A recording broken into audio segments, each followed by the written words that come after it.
The wind carried the scent of ash long before the rider reached the charred ruins of the cabin, but it wasn't until Sowan stepped from his horse that he saw her, curled beneath the scorched remains of a porch beam, dress torn, feet bare, soot clinging to her skin like a second layer of shame. She didn't flinch at the sound of hooves, nor did she lift her head when he dismounted. Her arms were wrapped around her knees, face buried, hair hanging in blackened tangles that still smelled of smoke. It was only when he crouched beside her that he saw the shine of half-healed burns along her ankles, blistered and raw, peeking beneath the hem of what had once been white. He said nothing. She wouldn't have heard anyway, not through the ringing left by flame and fear. Sowan had been sent to collect her, what was left of her, after her father struck a deal with the trading post. Useless now, the man had said, but she can still keep a fire going for someone. But this girl had been fire. He could feel it in the heat still clinging to the boards, in the smudged marks of her fingers on the soot-covered floor where she'd tried to drag someone out, and in her silence. There was a strength to it. He didn't ask her name, didn't demand she stand. Instead, he slipped off the leather satchel from his shoulder, pulled out a folded cloth and a flask of water drawn that morning from the Lakota spring, and set the basin between them. Still silent, he poured the water slowly, steam rising as it met the cool dawn air. The girl tensed when he reached for her foot, and she finally lifted her face. Not in defiance, not in fear, but in horror, her fingers clawing to hide her features. The burns must have reached farther than he'd thought. She whispered something then, the voice thin and brittle. "Don't look." Sowan didn't. He bowed his head instead, as if in prayer, and gently cupped her foot in his hand. The skin was broken in places, blood and ash forming dark lines where flame had kissed her. She turned away, trembling, but didn't stop him. Slowly, with a reverence known only to those who've lost something they once held dear, he dipped the cloth and began to wash. Not scrub, not clean. Wash, as one would a sacred stone, or the face of the dead. The girl wept, not from pain but from disbelief. He hadn't spoken a word, yet she felt more seen in that kneeling silence than in all her years of being pointed at and told what she was worth. The fire had taken her family, her beauty, her voice, but now here was a man who touched her not with pity, but with respect. When he finished, he pressed the warm cloth over her other foot, never lifting his eyes, and said the first words of the morning, low and steady. "You don't have to cover your face with me." And for the first time since the flames, Malin let her hands fall to her lap and breathed. Malin didn't sleep that night, not really. She closed her eyes when the wind grew quiet, but her mind was loud with the memory of his hands, warm and unhurried, lifting the ash from her skin like it was something precious. He hadn't asked why she didn't speak more than once, nor questioned the scar along her jaw that pulled her mouth into a half-smile, even when she wasn't trying. The others always had. The preacher's wife once said the mark made her look like she was mocking God. But Sowan, he hadn't flinched, hadn't asked her to explain the fire or the scream she couldn't make when the roof beam fell. He simply walked beside her now, guiding the mule with one hand and offering the quiet of someone who understood what it was to survive a thing no one else saw. When the sun rose, she found herself glancing at him in the half-light, expecting him to vanish like a kindness dreamt in pain. But there he was, hair tied back, a scar of his own running across his temple, and a woven pouch at his side that jingled softly with every step. She'd been told he was dangerous. "Keeps to himself, and that's always a sign," her uncle had muttered. But there was nothing threatening in the way he adjusted her cloak when the wind turned cold, or handed her dried fruit without asking if she wanted it. At the riverbank, she stopped. Her feet ached, even wrapped, and she leaned against a low birch tree, trying not to cry from the blisters. He noticed. Without a word, he took off his coat, folded it twice, and laid it on a flat rock. "Sit," he said gently. And she did, unsure whether it was shame or gratitude that made her heart beat so loud. As he crouched again, pulling out the same cloth from yesterday, she dared to whisper, "Why do you keep doing this?" Her voice cracked like burnt wood. "Because you were left," he said simply, not pitying, just stating it. "But that doesn't mean you are lost." Her throat tightened. He reached for her foot again, slower this time, and as he unwrapped the bandage, she braced herself for the usual wince, the look of revulsion, the questions. But none came. He dipped the cloth and began to clean again. The sound of water, soft against broken skin, filled the silence. And then, unexpected as rain in summer, he said, "My sister had burns too. The same silence, the same hiding. I remember kneeling for her too." Malin blinked. The words settled around her like a blanket. He hadn't said much, but it was enough to know she wasn't the only one shaped by fire. She looked down at him. Not at her feet, not at her scars, but at him, and said, almost too softly to be heard, "What happened to her?" He paused, then answered without looking up. "She died thinking she was less. I won't let that happen again." The cloth stilled. He looked up then, meeting her eyes fully for the first time, and Malin didn't look away. They reached the village by sundown, its outer rings quiet, smoke curling from bark chimneys, and the drum of distant hooves rolling across the earth like a memory. Malin tightened her shawl around her shoulders, but no one stared, no one pointed, no one asked what she was doing there. She walked beside Soan like she had a right to, even though she felt the weight of every scar beneath her dress. When a young boy ran past with a wooden hoop, his laughter echoing off the huts, she flinched and stepped behind Soan instinctively. He didn't say anything, just placed a hand lightly behind her back, a shield without pressure. They stopped outside a longhouse with red clay pressed between the wood seams, and Soan gestured for her to sit on a stool while he spoke to an older man sharpening a bone blade. Their conversation was low but quick. Malin could catch a few words, the Lakota names for trade, offering, and life, but not enough to understand what was being asked. When the older man glanced at her, his eyes weren't cruel or curious. They were calculating, as if trying to measure whether she would endure or unravel. Then Soan said something that made the man pause completely. The elder stood, laid his blade down slowly, and approached her with a wrapped parcel. He placed it on her lap without a word and stepped back. She looked at Soan. "Open it," he said. Her fingers, stiff with nerves, tugged at the knot and peeled the cloth away. Inside was a pair of soft leather shoes, newly sewn but plainly made. No decoration, no color, only stitching around the edges like thread-thin rivers. Her breath caught. She hadn't worn shoes since before the fire. She blinked at him, confused. "I don't understand," she whispered. He knelt beside her again, a habit now, it seemed, and said, "The elder asked what your price was. I said there was no price, only respect.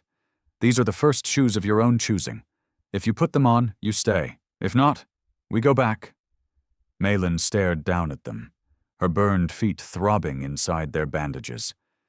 For so long, people had made decisions around her. For her, about her.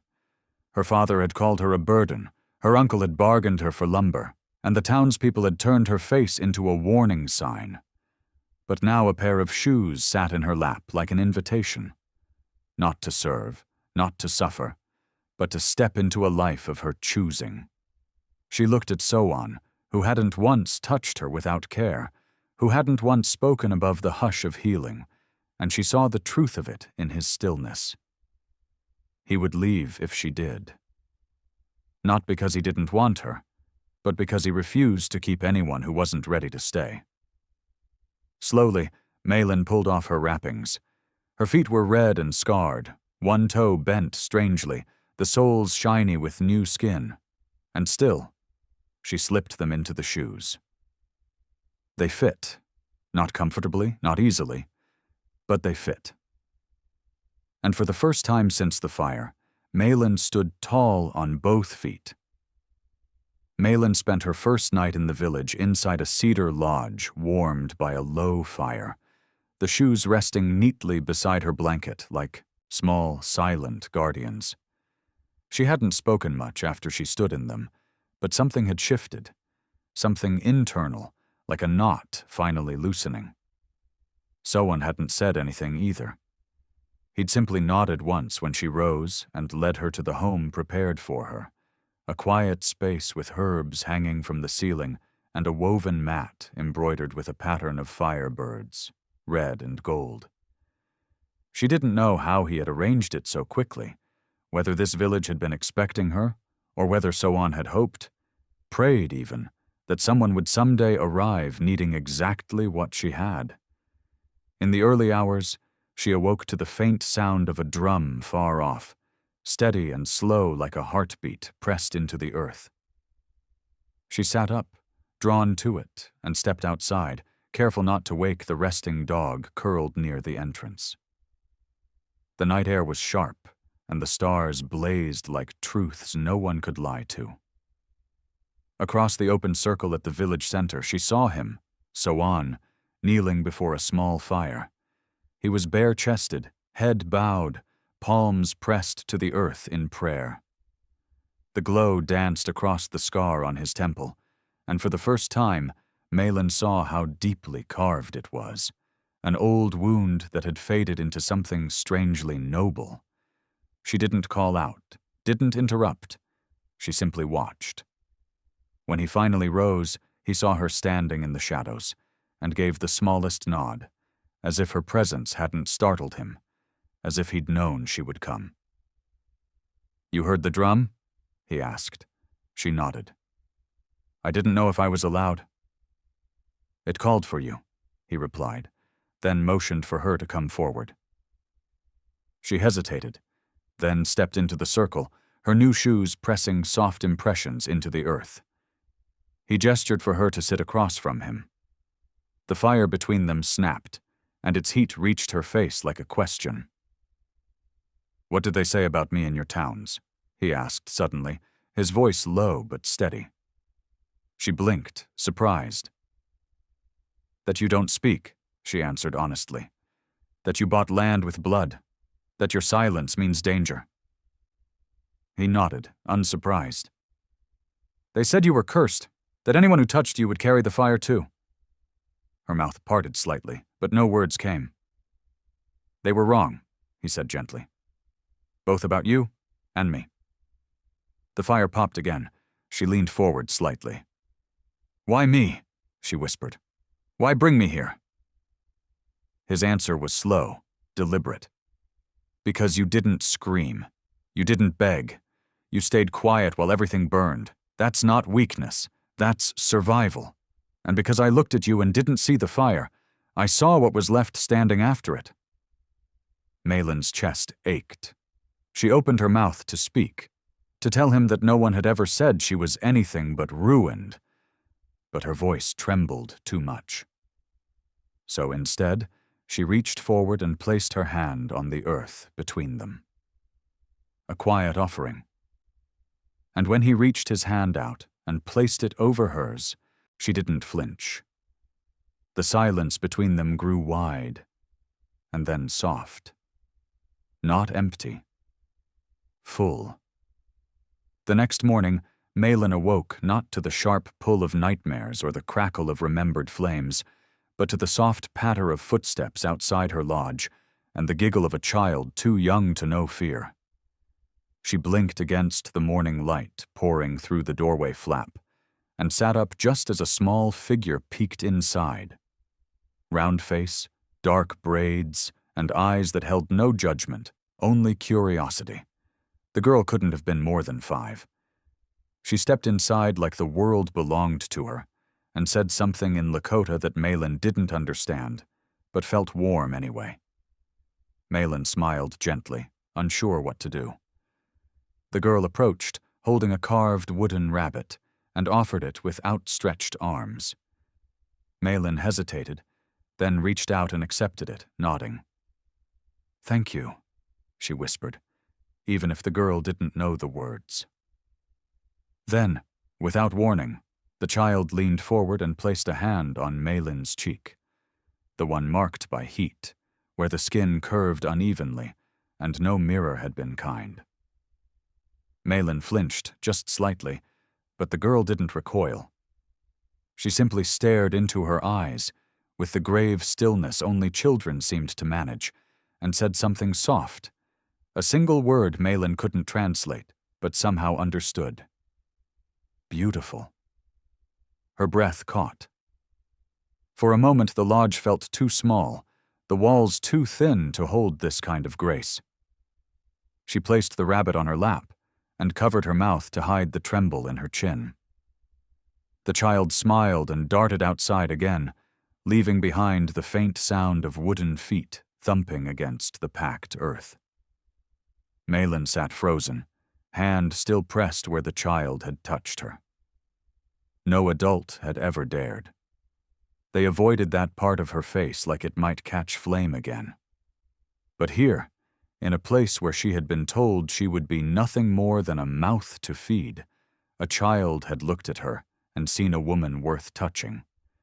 When she stepped outside a few minutes later, the village was alive. Women tended fires, men checked snares, children chased each other around baskets of beans. Soan stood by a horse, adjusting its bridle, and looked up as she approached. "You met Luta," he said, nodding toward the child, now sitting cross-legged beside an elder. Malin nodded, still unable to speak. "She doesn't talk to everyone," he added. "She chose you." Malin whispered. "Why?" Soan glanced toward the girl. "Because you look like someone who knows how to survive something big. She lost her mother to fever. She watches everything now, trying to understand what makes people stay alive after the world tries to burn them." Malin closed her eyes, the weight of it curling into her chest. "I don't feel strong," she murmured. "Strength isn't loud," he replied. "It's what stays when everything else is gone." She looked at him then, really looked, and something inside her shifted. Not healed, not whole, but shifted, like a door cracked just enough to let light in. That night, Malin kept the rabbit near her bed, and when she touched her cheek before sleeping, she didn't recoil from her own skin. The morning brought mist to the village, soft and clinging, veiling the edges of the world like a curtain drawn halfway open. Malin stood at the edge of the cooking circle, watching smoke from the stew pots mingle with the fog, hands folded to keep them from trembling. Today, for the first time, she would try to speak to someone besides Soan. She had learned a few words, simple ones like Wiaka for woman, Thatu for wind, Wi for sun, but the shape of her mouth still felt foreign when she tried to speak aloud. The scarring had tightened one side, and her voice, always soft, had grown husky from disuse and smoke. But when Luta waved her over with 2 painted bowls and a grin, Malin forced her feet to move. She walked across the circle, knees shaky, and sat beside the child. Several other women were there, braiding herbs, stitching hide, tending to coals, but they didn't shush or stare. They made room. Malin took one of the bowls, heart beating too fast, and whispered, "Thank you." It came out cracked but clear. One of the older women glanced up and smiled, not with surprise, but with approval.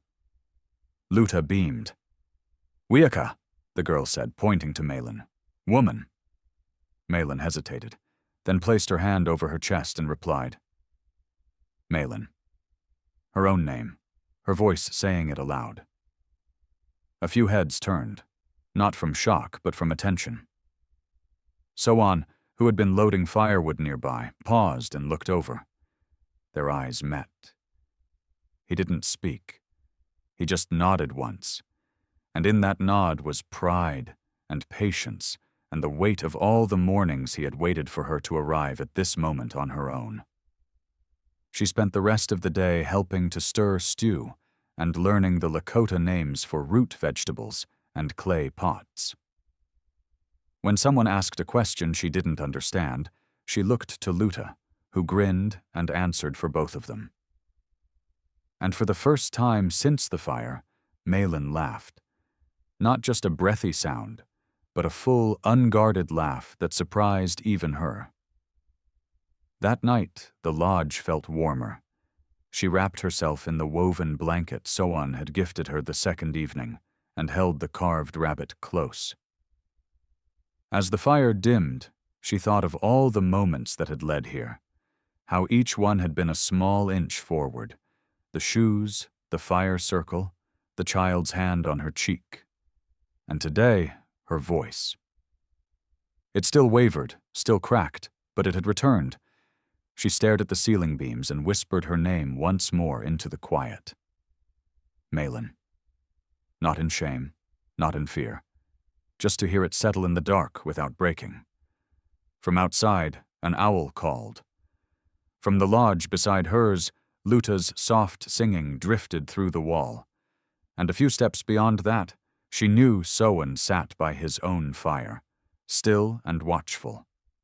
He hadn't asked anything of her since that first washing, hadn't even told her to stay. He was simply there. And the more she let herself exist here, the more she realized. It wasn't the fire that had changed her. It was the way someone had knelt in its aftermath and treated her like something worth kneeling for. The day cracked open with the sound of hooves, fast, heavy, too many for a hunting party, and Malin felt her chest seize before she even stood. She stepped out of her lodge, eyes narrowed against the dust rising from the edge of the village, where a man on horseback had just dismounted, flanked by two others. All three wore boots with polished spurs and town-made coats too clean for travel. The lead rider removed his hat and shouted, "I'm looking for Malin Grayer, my wife!" The name struck her like a slap. Around her, the village slowed. Soan stood a few paces away, axe in hand, not lifted, not threatening, just waiting. Malin's body turned to ice. Her legs refused to move. Luta tugged her shawl. "You okay?" the girl asked in her small voice, but Malin couldn't answer. The man, Clem, strode forward now, puffed with anger and sweat. "She ran!" he spat, loud enough for everyone to hear. "Took her burnt-up face and ran out of our deal like she was worth more than firewood." Murmurs rippled through the villagers, but no one moved to challenge him. Malin felt her throat close, the urge to disappear overwhelming. Soan stepped forward, calm as water. "No one is owned here," he said. Clem's eyes narrowed. "And who are you? The hero?" He looked Soan up and down. "You buy her too?" Soan didn't answer. He turned to Malin instead, eyes steady. "Do you want him here?" The question was quiet, and all the more powerful because of it. Her hands trembled. "No," she whispered. "Then say it," Soan said gently. "Say it where he can hear." Malin's mouth dried. Everyone was watching now. Even the horses seemed to hold their breath. Clem stepped closer, voice hard. "You're still my wife. I paid your uncle." Malin flinched. "You paid for silence, for shame. You never saw me." Her voice broke, but she kept going. "He did." She turned to Soan. "You did?" Clem scoffed. "So what now? You're gonna stay with these savages?" Before Soan could react, Malin took one step forward, her shoes pressing firmly into the dirt. I'd rather be seen as whole by strangers than kept as broken by someone who called himself family." The village was silent. Clem spat at the ground and turned to leave, but not before throwing his final insult. "You'll regret it. No one else would have taken you." Soan stepped forward now, not aggressive, but strong, his voice like flint. "I didn't take her," he said. "I stayed. There's a difference." Clem glared, but Soan didn't flinch. After a long, tense pause, the men mounted their horses and rode off without another word. Malin stood frozen, breath shivering in and out of her lungs. Luta slipped her small hand into Malin's. "You did it," she whispered. Malin stared ahead, tears finally falling, not from fear but from the weight lifted. She'd spoken, she'd stood, and she had not crumbled. Soan approached slowly, stopping beside her. "He's not your name anymore," he said. She looked up at him, voice hoarse. "Then what is?" He didn't answer. He just looked at her the way someone does when they see a name still becoming, and trust that it will be chosen in time. That night, the fire in Malin's lodge burned higher than usual, not out of necessity but by choice. She fed it herself. Small sticks first, then thicker logs, each one placed with careful intention. The flames danced tall and bright, their warmth brushing her face without fear. For the first time since her skin had melted beneath their twin back in the town's bakery, she didn't cower from the crackle or flinch at the sudden flare. Soan sat outside, sharpening a blade by lamplight, but she hadn't needed to ask him to stay close. He had simply taken his place, as he always did, quiet, patient, constant. Inside, Malin removed the bandage she still sometimes wore on her left hand, the one with the deepest burn scar, and held it up toward the firelight. The skin was glossy, tight, like melted candle wax stretched thin, and she hated it less now. Because it had survived. Because it had carried her here. She pressed her palm over her heart, and for the first time, she whispered something not to erase the memory of the fire, but to bless it. "You didn't win," she said. "Not really." Luta knocked softly and peeked in with a shy smile. "Can I come sit?" Malin nodded. The girl scurried in and curled beside her on the woven mat, watching the flames. "Soan says fire can be medicine," Luta said suddenly. "If it doesn't kill you, it makes something new." Malin looked at her. "Did he say that?" The child nodded solemnly. He said it about himself. His brother died in the fire that made his scar, but he lived, and he changed. The air thickened for a moment, not with sadness but with understanding. Malin whispered, "Me too." They sat in silence until Luta's eyes began to droop, and Malin lifted a second blanket to drape around her. She didn't know when she had started tucking others in. Maybe it was the way her heart had begun growing back, piece by piece. When the girl had fully dozed off, Malin stepped outside. Soan looked up but didn't speak.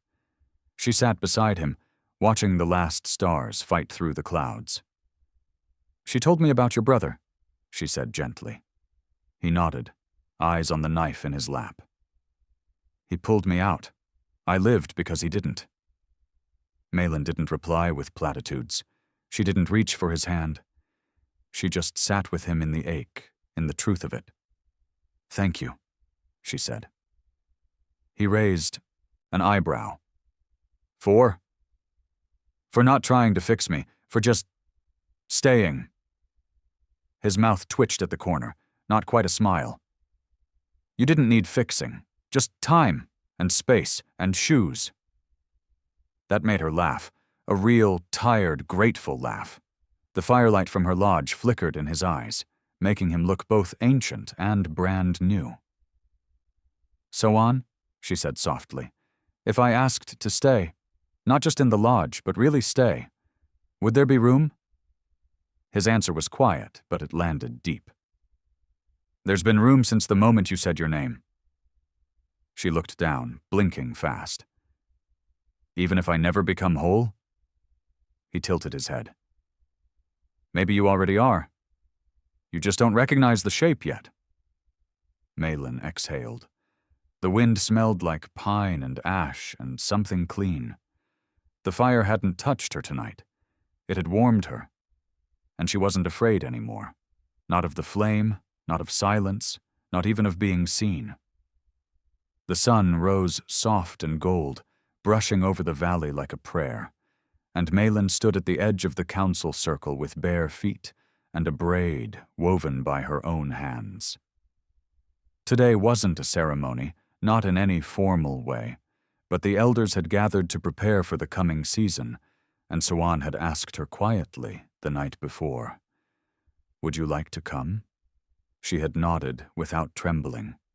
Now, as she looked out across the seated circle, warriors, mothers, children, elders, all watching her with calm expectation, she felt the weight of their gaze not as judgment, but as invitation. She wore no mask, no veil, no bandage across her cheek. Her scarred feet touched the earth. Luta sat beside her, holding the wooden rabbit as if it were a shield. Malin didn't speak at first. She simply stepped into the center, breathed once, and looked directly at the oldest woman in the group, a figure with silver braids and eyes sharp as antlers. "My name is Malin," she said, voice steady. "I was given away. I was told I would be a burden.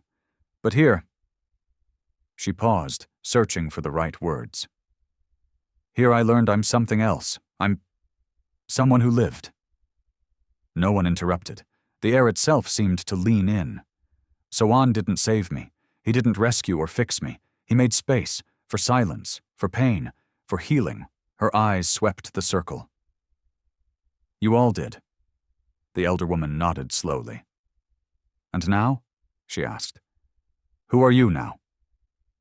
Malin's voice almost cracked, but didn't. "I am a woman who chooses who touches her, who sees her, who stays." She looked toward Sowan, seated cross-legged beside the fire, and he met her gaze with quiet reverence.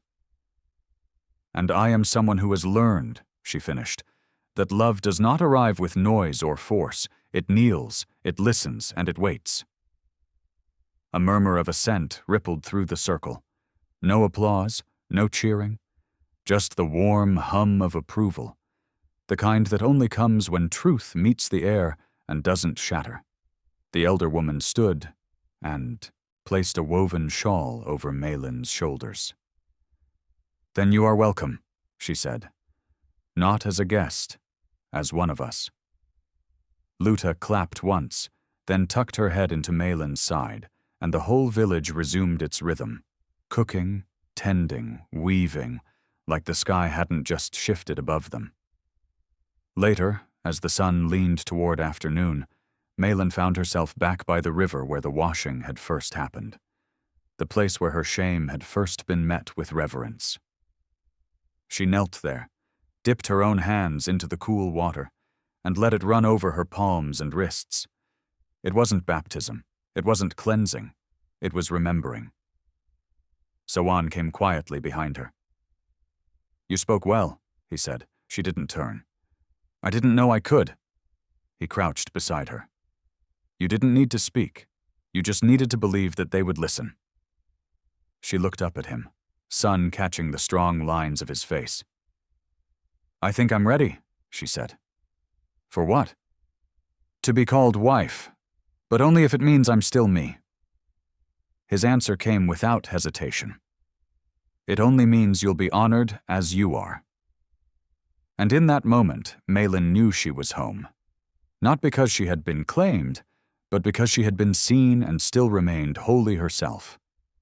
They gathered not with trumpets or bells, but with pine smoke curling through the trees and wildflowers braided into everyone's hair, even Sowan's. Malin stood at the edge of the glade in a simple cream dress, stitched by the elder women, her scarred feet bare in the moss. No ring had been carved, No altar built, just a quiet circle of those who had witnessed her healing. The children tossed feathers into the air. The fire crackled low and welcoming, and above them the sky broke open in soft blue. Malin's breath caught when she saw Sowan waiting. Tunic clean, hair tied in ceremonial braids, but eyes as familiar and steady as ever. He held nothing in his hands. No gift, no token, only the weight of his presence. That, she realized, was the gift. Luta stood between them and said, in her clearest voice, "You don't have to say words, just look." And so they did. Malin stepped forward until her feet met his, and the world quieted. His gaze found hers, deep, dark, unshaking, and she felt the silence wrap around them like a sacred thread. Then slowly, Sowan knelt. Not with flair or pageantry, not to claim her, but to honor her. As his knee touched the ground, he reached for her ankle and removed the thin bandage she still sometimes wore, revealing the burn scar in full daylight. No one flinched. Sowan took a bowl of water from the child beside him and, just as he had done that first night, began to wash her foot. Gently, slowly, reverently. The water caught light, the moss soaked it in, and Malin wept, not from shame, but from the unbearable softness of being loved like this, without demand, without disguise. When he finished, he looked up. "Not because you need fixing," he whispered, "but because you are sacred." She knelt too, placing her scarred hand over his heart. "Then let me wash yours someday." A smile flickered through his eyes. "You already have." The circle around them didn't cheer, didn't chant. They simply stood in witness. When the couple rose, the elder woman stepped forward and placed 2 small clay beads into Malin's palm, one marked with ash, the other with a sunrise swirl. "2 fires," she said. "One that destroyed, one that remade." Malin tucked them into the necklace Sowan had gifted her on her 3rd week here. It was the only vow they needed. That evening, they sat side by the same river, their knees touching, saying little. The sky darkened slowly, shadows stretching like soft fingers across the water. Malin turned to him. "Do I belong to you now?" she asked. Sowan shook his head. "No," he said. "We belong beside each other. That's stronger." She leaned against his shoulder, letting the warmth settle deep into her bones. The ceremony had no title, no certificate, but in her heart it was the most sacred ritual she had ever known, because it had been chosen, fully, freely, and without chains, only tenderness, only truth, and only the quiet strength of 2 lives, scarred, yes, but unbroken, woven together by the kind of love that kneels, listens, and stays. The peace of the glade was broken 3 days later when a horse thundered into the edge of the village, its rider wearing a dust-covered badge and eyes full of paperwork. He dismounted before the children could scatter and barked, "I need Malin Greyer. There's a claim against her." The air chilled. Word spread fast. Malin had been tending to corn stalks with Luta when Sowan found her, jaw tight. "Someone's come," he said. "From the town." Her hands froze mid-motion, soil still clinging to her fingers. "Who?" "A sheriff. Says there's a debt, or a man." She rose slowly, no longer the trembling bride they once dragged up the mountain, but a woman who had stood before fire and not flinched. She walked with Sowan to the fire pit, where the man was already explaining his business to the elders. "She's legally married to a Mr. Clem Greyer," the sheriff said. "He's filed for return of property." Malin stiffened. "I'm not property," she said clearly. The sheriff blinked. "Ma'am, I'm just enforcing a writ. He says you ran off during a transaction." "I was sold," she replied, stepping forward. "And I walked away. That's different." The elder woman, silent until now, held up her hand. "This village does not answer to town law," she said. "This woman has been named one of us." The sheriff shrugged. "I've seen these ceremonies, but they don't erase paper." Soan stepped forward, eyes sharp. "Paper burns," he said. The sheriff frowned. "Listen, I don't want trouble, but I have authority." "Not here," Soan replied. "Here, only truth holds weight." The sheriff turned to Malin again. "You go with me, sign the annulment in town, and it ends. Or you stay, and I take your name back in chains." Malin's fingers curled into fists, but then she heard Luta whisper behind her, "You don't have to be afraid." And just like that, she wasn't. She stepped forward, voice like flint. "I'll come with you, but not as a prisoner." Soan's eyes widened, but she squeezed his hand. "I have to finish this. I want to stand in front of the same town that let him buy me, and say no."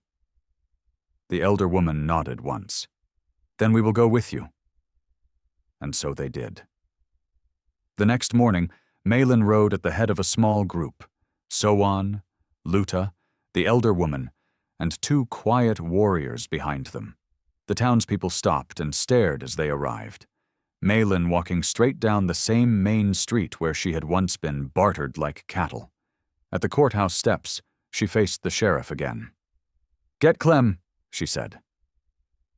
10 minutes later, the man who had once spat on her name emerged with a smug grin that faded fast when he saw the crowd behind her.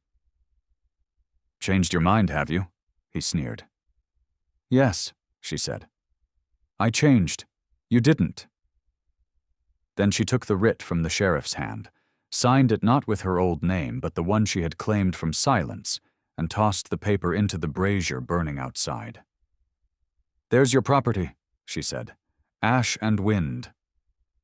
Soan watched her from the crowd, pride glowing without a word. And as the paper curled into smoke, Malin stood taller, lighter, unchained by law or memory. She had not been taken. She had chosen. And no writ in the world could undo that. The morning they returned from town, Malin didn't step down from the horse right away. She sat tall, the sunrise at her back, the wind in her hair, and the weight of years finally gone from her shoulders. The village was waking, smoke rising from hearths, laughter from children. But everything felt quieter inside her. Not hollow. Whole. Soan stood waiting at the edge of the glade, arms crossed loosely, watching her as if seeing her again for the first time. She dismounted slowly and walked toward him without hesitation. "It's done," she said. "He called me by my old name. I didn't answer." Soan smiled gently. "What name do you answer to now?" She paused, searching herself. "The one no man gave me. The one the fire didn't take. The one you heard when I couldn't say it aloud." He stepped forward, brushing a stray hair from her face, not touching the scar but not avoiding it either. "Say it," he whispered. She looked up at him, eyes clear. "Malin. I'm Malin." And in that sacred hush between them, he answered without ceremony. "Then Malin is a name I will honor every day I draw breath." She pressed her forehead against his chest, and they stood like that, holding time still. The elder woman approached quietly and placed a small leather pouch in Malin's hand. "Ash and sage," she said, "for cleansing, for memory." Malin opened the pouch later that morning, sprinkling a pinch into the fire pit where she now cooked for the village. Not because it was expected, but because she chose to. She taught Luta how to knead dough with one hand, how to feel the flour, how to laugh even when the smoke stung your eyes. She sat by the river at dusk, carving small figures from driftwood, women standing tall, children with open arms, warriors kneeling in reverence. Her hands, once too burned to sew or grip, now wove baskets that held berries and stories alike. At night, She and Sowen shared a fire, not because it was cold, but because it was theirs. No vows had been spoken in town, no papers signed. But in every small act, his hand brushing her braid, her smile when he entered the lodge, the way their silences fit together, they had built a marriage stronger than any writ could bind. One morning, Luta asked, "What does your name mean?" Malin stirred the pot and answered softly, "It means the one who stayed, the one who rose." And from that day on, the children in the village used it differently. When someone dropped a basket but smiled anyway, they'd say, "That's Malin's spirit." When a girl refused to cover her scar before meeting guests, the women would nod and say, "Malin would be proud." And when a young wife knelt by her warrior's side, not to serve, but to be beside him in strength, they said, "That is what Malin taught us." Her name had started as a burden, but now it bloomed in the mouths of others like sage smoke at sunrise, slow, sacred, and unshakable. And somewhere, far from courts and chains, she stood in the lodge doorway at dawn, firelight behind her, wind at her back, knowing that what she had built was not just love, it was legacy, not just healing, it was holy. And as Sowen wrapped his arms around her from behind and whispered her name once more, she smiled. Not because she was unbroken, but because she had been broken and lived anyway. And in that life, in that name, there was nothing left to hide. Please like, share, and subscribe to support more true-hearted stories on Stories Left Behind. If you had seen him kneel to wash her scarred feet, would you have watched or stepped closer? Tell us in the comments.